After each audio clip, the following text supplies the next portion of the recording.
Hello, viewer. Welcome back to Full Record Jacket with Phil and Ben. And Ben has got something, haven't you? I've got something, but I've got cream for it, so I'm okay. I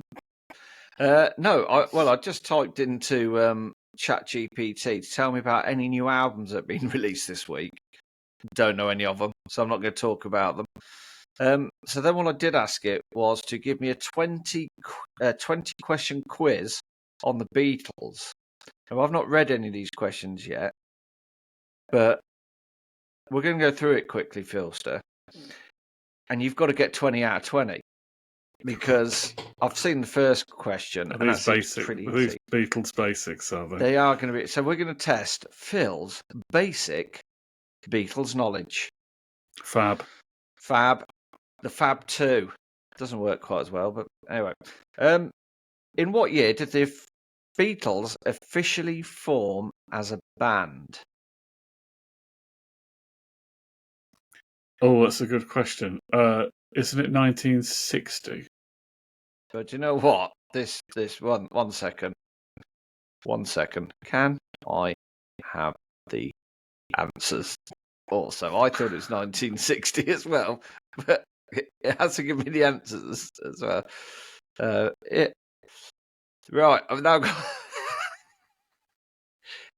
According to ChatGPT, it was 1960.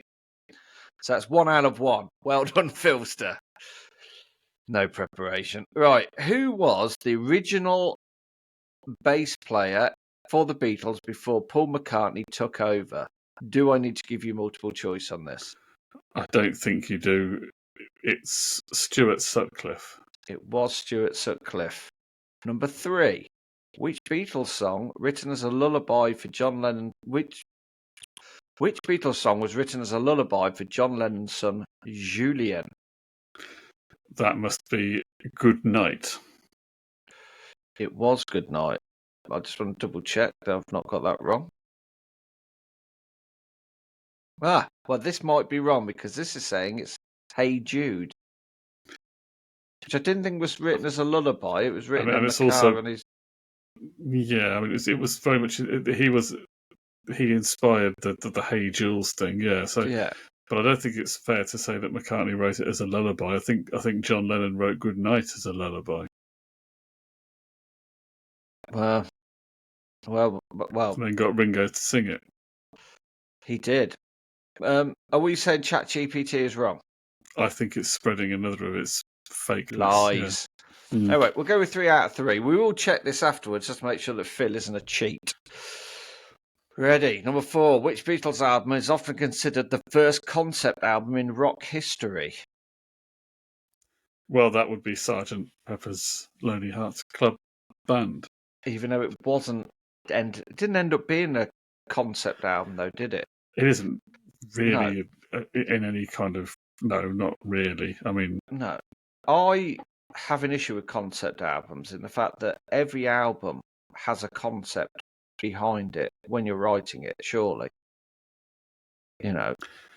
Yeah, although I suppose some have been kind of collected songs that they've written over a period of time and then. Well, that's how songs work, isn't it? Albums work. You know, if you were listening to OK Computer and then in the middle of it was some sort of country jazz thrown in, you'd be like, well, that's odd. They all fit. It's just one of those things that I've always questioned. Every album surely is a concept album. So anyway, so 4 out of 4 we're saying. Who was the Beatles manager often credited with helping them achieve global fame? Brian Epstein. It was, and there's that film about him, isn't there? Isn't it Midas Man? There's a new one out. No, I haven't seen it, but it's quite. Yes, is it out now? I think it is. It is out now. Yes, yeah. Which Beatles member temporarily left the group during the recording of the White Album? Okay, well, that was during the sessions when they did Dear Prudence and Back in the USSR, and I'm going to say that it's Ringo. It was Ringo. And what did they do to him when he came back? Haven't they left some flowers on his drum kit or something like that? And then which singles which single released in 1996 did that inspire the front cover of? Well, that must have been. Oh, okay. Nice. Oh, sorry, not a Beatles one. So I was thinking of the anthology-related singles. That would be the "Don't Look Back in Anger." It was. I just thought I would throw that little. You get no points for that, by the way. I just wanted to know. Another great single. Oasis did do great single covers, didn't they? Anyway, so yeah, you are correct. And have I lost the quiz? I haven't. I've got it back. The Beatles performed their last concert in which location?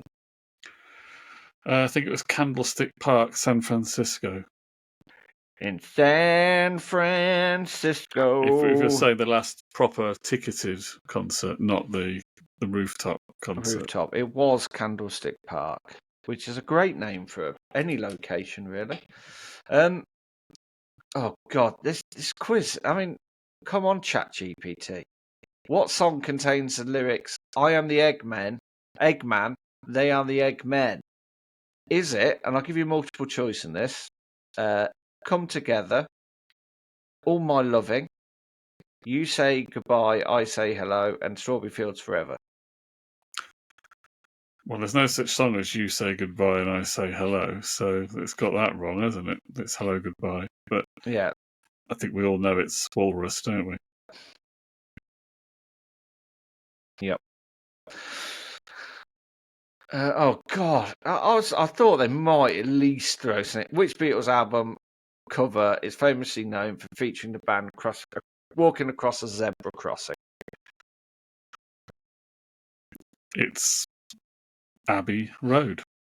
I can't think of a sarcastic way to say that, but that's what it is. No. I am looking through this. I am beginning to dislike ChatGPT. You did tell me it was a Beatles basics. A lot of people, of course, who don't know the basics, may struggle with these questions. Well, but they might do indeed, Philster. What instrument did George Harrison introduce to Western pop music in Norwegian wood? Well, I'm pretty sure it's called a sitar. Was it A, a tabla, B, a sitar, C, a metar, or D, a heatar? I'll stick with sitar. I'll say again. Was it A, that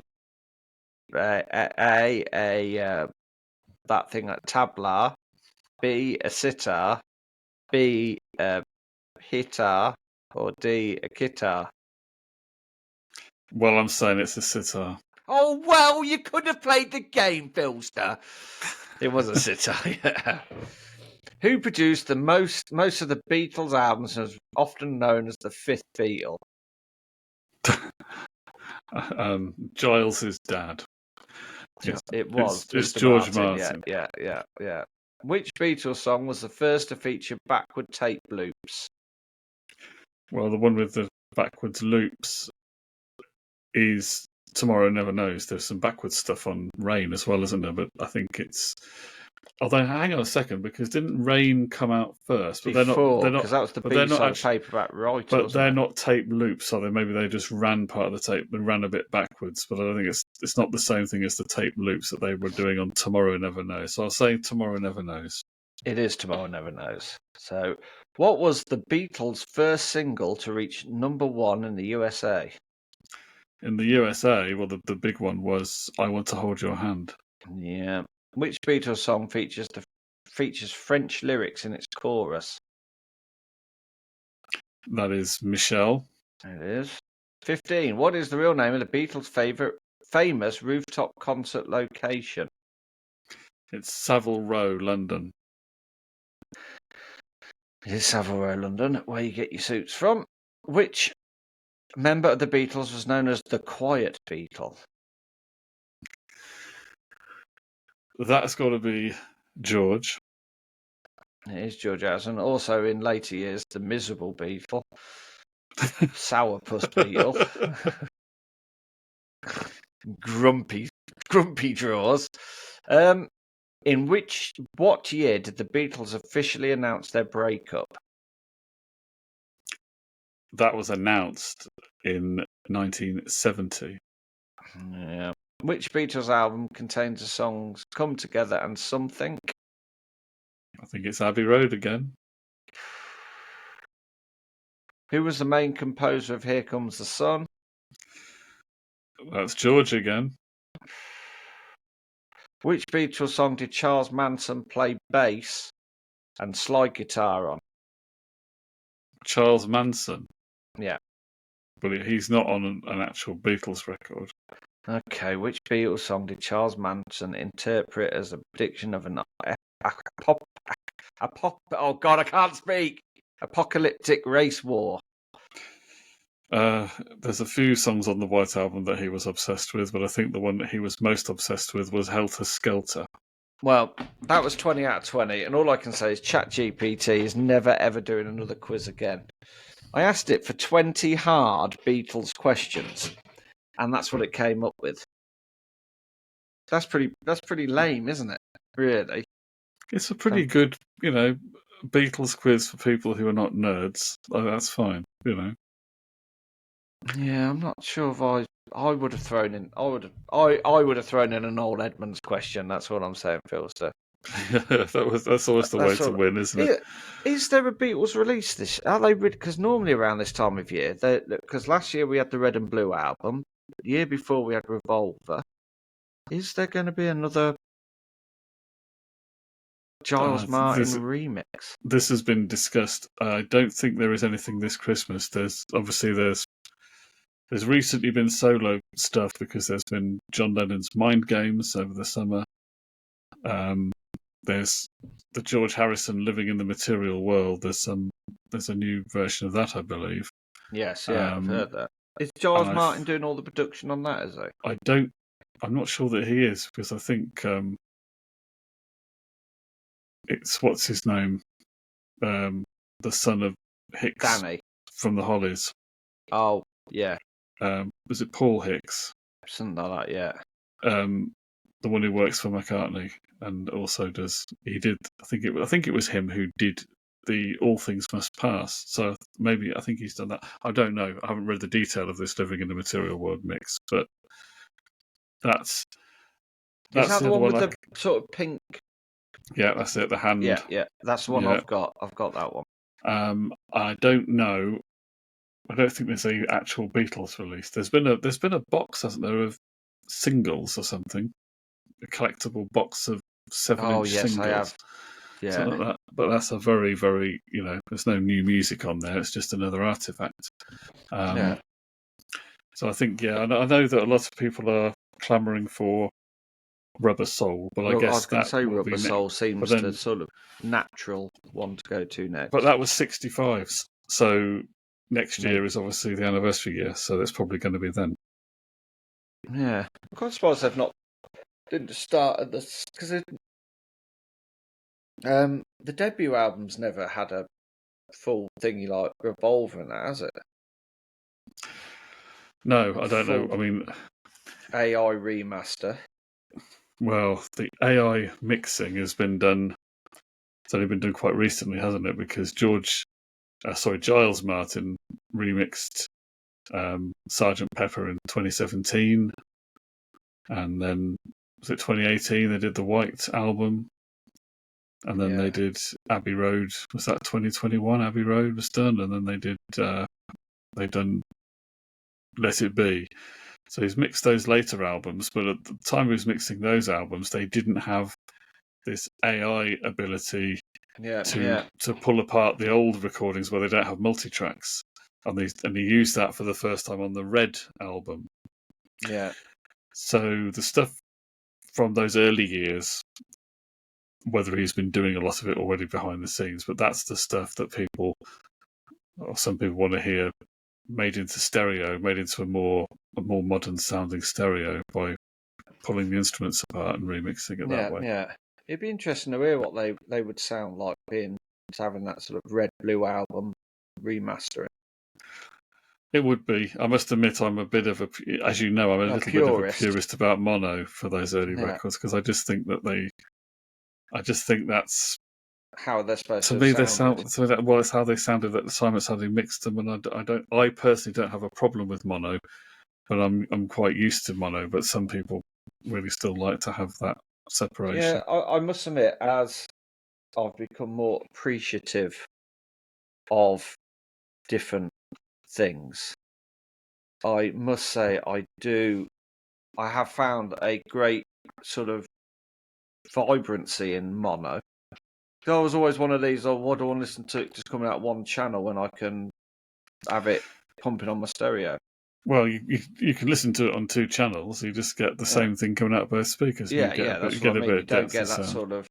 Yeah. But I've kind of, yeah, I've just found myself. I do a bit like you. When I've heard it in its true version, I kind of think that's the version that you should hear it in. But maybe like with the tracks on the Red and Blue album that they did, and that if it gives it it, it does give the tracks a bit more body. It, it's almost like it's taken non-alcoholic red wine, made it alcoholic, and given it the body it needed. Yeah, Possibly. maybe. So I do find that once you get used to the mono versions of a lot of these '60s records, they have a kind of a solidity to them. They have a sort of there's a sort of a smoothness to the solidity of them. And then yeah, yeah, when you hear them mixed into stereo, particularly the '60s old-fashioned stereo, it just like it feels like the solid thing has been pulled apart, so you can hear some of the elements perhaps more clearly. But it's sort of like I want it to be put back together again. But that's just yeah, me. yeah, Some people really don't. I mean, if you're listening on headphones, some people don't like hearing mono on headphones because it basically sounds like it's right in the middle of your head, whereas the stereo obviously puts things either side and yeah, distracts you yeah. from things being in the middle of your head. Um, yeah, I mean, you can hear some things on stereo that you can't hear in mono. And then the other argument is, well, if they sound a little bit buried in mono, that's because they're supposed to be. So you're not supposed to hear all that detail. It's all part of the sound. So, I mean, it's people can argue about it all day long. But obviously with the Beatles, the stereo and mono versions have some of the differences as well, because sometimes the lengths of the tracks is slightly different. And Different, yeah, there are yeah. things, some of them have different things on them. So you can't get the full picture of the Beatles unless you've also listened through the To both, stereo stuff yeah, as well. yeah. And it comes back to something that I've said for a long time is whatever version you play, whether it's stereo, mono, etc., etc., and people will bleat on and say, "Oh, it's not how it's supposed to be listened to, or it's not how it's supposed to sound." But the sound that went into the microphones isn't what's on the original mono, and all. It's all been mastered and engineered to a certain extent anyway. Well, everything is, all reproduction is artificial, isn't it? Yeah, So yeah, yeah, yeah. And once again, it comes back to my argument. My ears will only hear what they're going to hear. So, but I do have a greater, especially in the last couple of years, a greater, better understanding and a greater appreciation of that mono sound. you have to remember, I grew up hearing a lot of 1950s stuff, or the rock and roll stuff. There's no stereo of those. Yeah, when you were a Most of those teenager, records, wasn't yeah, it? yeah, exactly. I was exposed to a lot in my childhood. Jerry Lee Lewis, Elvis Presley, Chuck Berry, all the stuff from the late '50s. A lot of that Yeah, stuff, yeah. it was all mono. So. And I also had a lot of stereo as well when I kind of at a young age learned the difference. But see, I don't have a problem with original mono mixes. No, no, no. I must admit, when they released the Red and Blue album last year, when I played it, I did play it. I've got a stereo version. I've got a couple of versions of the Red album and it is a far better sound than those Oh, stereo mixes. it's a better stereo generally than the '60s stereo mixes for sure. Yeah, Yeah. yeah, definitely, definitely. So, yeah, so that means I'm going to have to think about what I want for Christmas this year because for the last couple of Christmases, it's just been get me that Beatles thing. Can't do that this year because Giles Martin hasn't pulled his finger out. Oh, I've been too busy doing other things. Well, You've ruined Christmas for me, Giles. That's what I'm going to say. You could get living in the material world. I could do, but I've already. Yeah, I could do. I really feel that I should get All Things Must Pass. I don't own that on vinyl or CD. I don't think I've got it on any format. And I don't know why, but that feels like the album of George Harrison's I should own, and not so much Living in the Material World. Which every time I say the album title, my brain just goes off into Madonna. Not literally into Madonna, because that would be weird. Material Girl, yeah. Well, yeah. Yeah, okay, well, that's... Are you going to get yourself an old copy of All Things Must Pass? You're going to get the old original mix, or you're going to just buy Yeah, I think that's where I should head for, I think. I won't be going for... Remember that deluxe box that they bought out of it? Yeah, for the 50th anniversary. Yeah, I know like that fortune. I know that the remix is quite controversial. A lot of people think that it didn't really work. Yeah. I must admit, I would personally, for me, I like, if I'm going to listen to it digitally, butts and I cannot lie. Digitally, the 2014 remaster is fine. Yeah. To me, it's fine. It's a remaster of Phil Spector's original mix. Yeah, and I don't have a problem with that.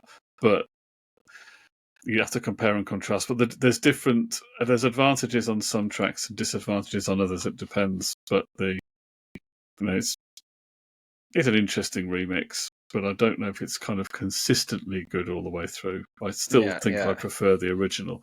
But yeah, if you can get hold of an original vinyl pressing, that's supposed to be the one. That and the Flaming Lips. That's what I'm going to look into getting. It does have a nice mellowness to that mix, original mix, and it's got very good front cover as well.